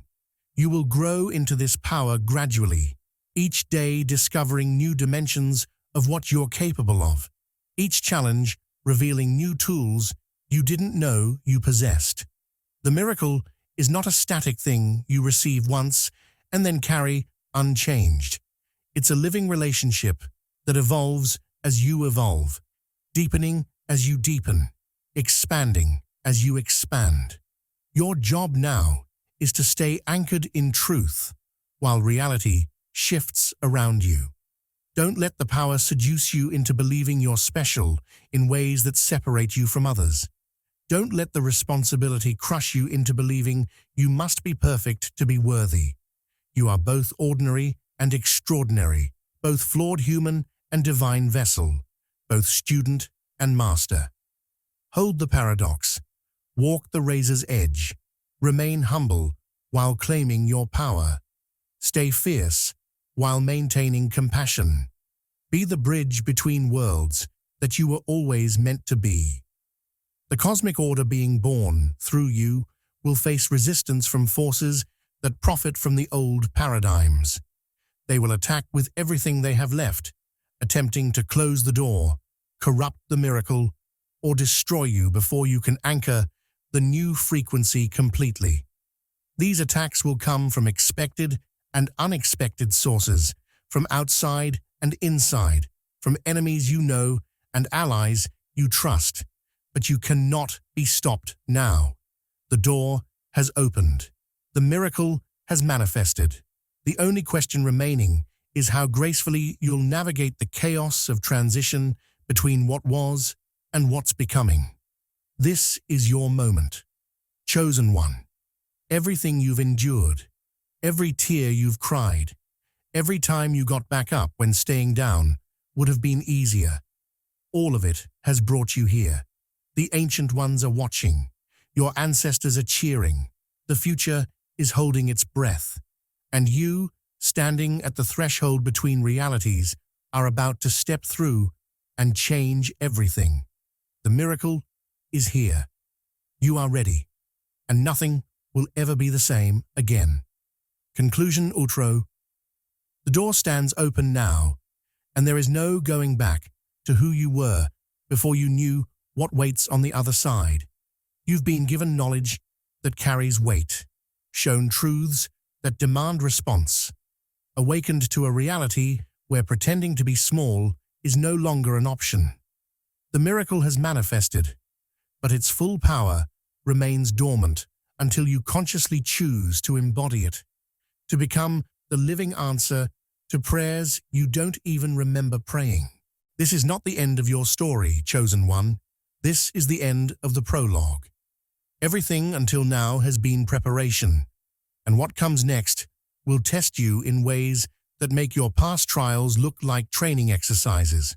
But you're not walking into the unknown unarmed or alone.